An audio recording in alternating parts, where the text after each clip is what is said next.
Hey, I'm Jacob Beach at the Prepper's Bunker Outdoors, and today I want to do my full review on the Fox Macio 2 Machete. Check this thing out. It's really, really cool.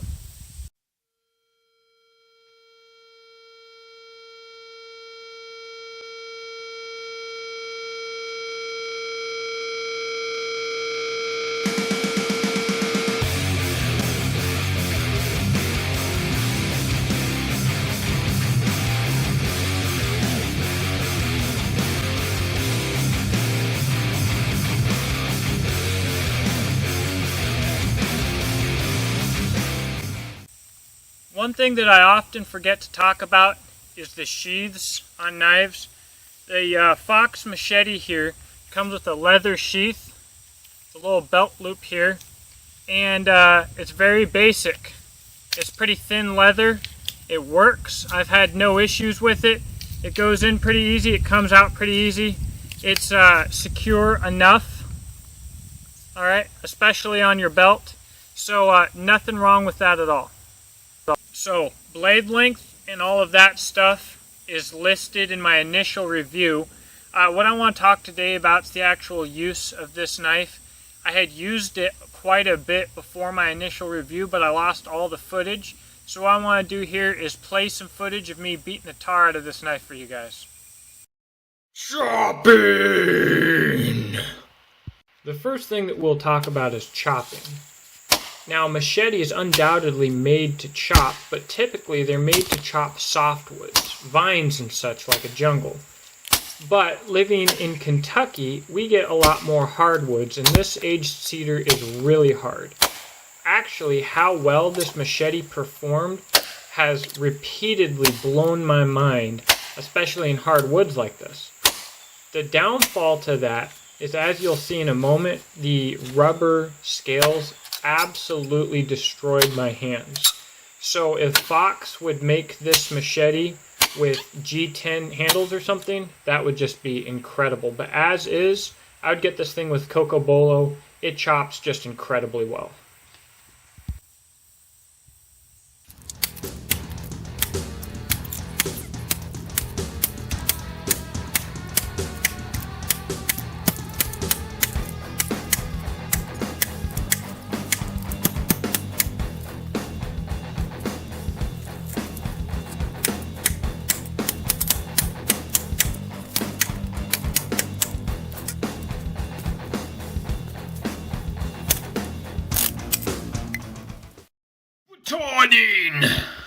Alright, everybody wants to talk about a blade's ability to baton. It's a really popular task right now, and the more that I do it and the more skilled that I get at it, the more useful it is to me.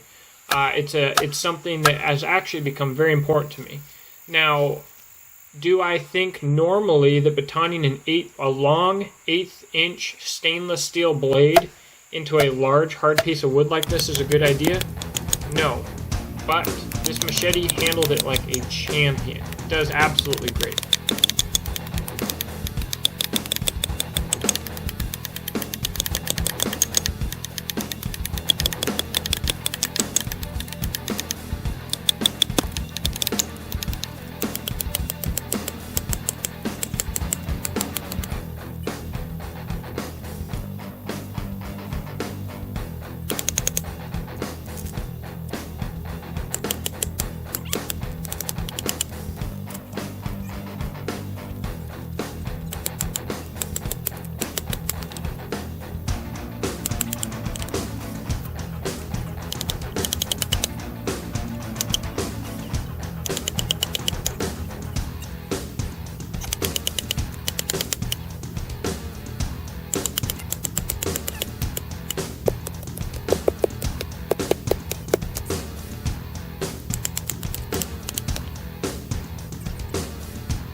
fine work.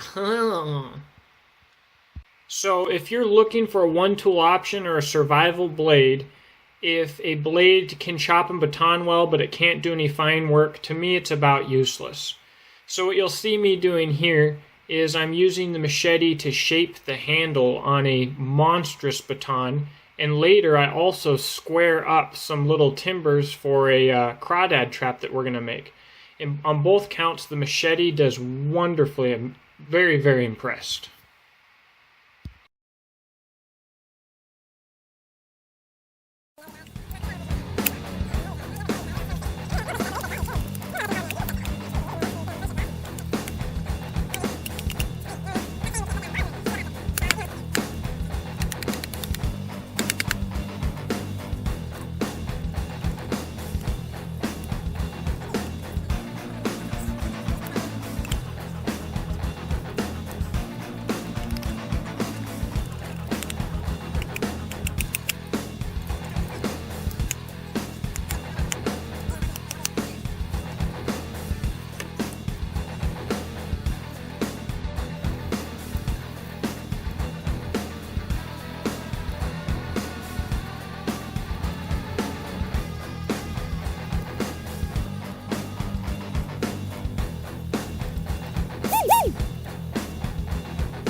All in all, I've loved doing this video because I was completely proven wrong. The more I used this machete, the more its strengths came out to me and the more impressed I was. The edge has held up just far beyond what I would expect from a stainless steel knife, much less a 1/8 inch thick machete. I don't know if you saw it elsewhere, but I do have some very minor chipping on the spine. I did some, like you saw, some heavy duty batoning. I don't know if that's what that's from. I don't know what it's from, but the edge held out better. I'm just wrong about stainless steel equipment. I haven't liked it, and the modern popular stainless steels of today are not up to the tasks that I need a knife to perform. But some of these old venerable steels are, and they're absolutely excellent. So one word of wisdom here, if you're going to pick up one of these machetes, I would suggest either finding one of the models with the Cocobolo scales or getting some custom scales made.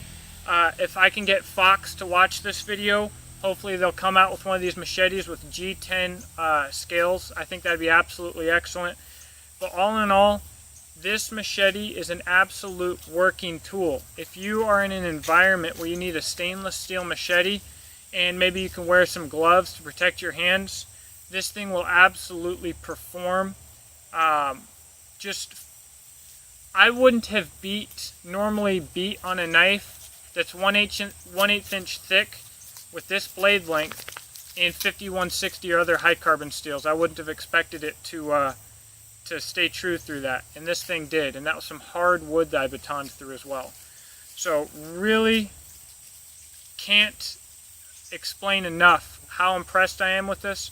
I'd like to thank John May from Meeting of the Prepared Minds who sent this to me. This is his personal machete, and like I said in the first video, this all started almost as a challenge because he posted about how tough and how awesome this thing is, and I disagreed, and he sent it to me, and whether it was his intention or not, he absolutely proved me wrong. Another thing I want to point out is what looks like edge damage or a chip, if you saw earlier there, is not. That's a little black stain that I've not gotten off yet. You can see on the other side that it's not a chip. So just so you know that that's not some like massive edge damage that I'm just not talking about. It's just a stain. So yeah. First off, I need to get my hands on more Fox cutlery out of Italy. I think they're a great product. Again, thanks to John May for sending this to me. Love these guys. Check them out. Fox Knives. Please subscribe. Let me know what you think in the comments, guys. Tell me about your favorite stainless steel tools or why you don't have any favorite stainless steel tools. Have a great day. Thank you very much.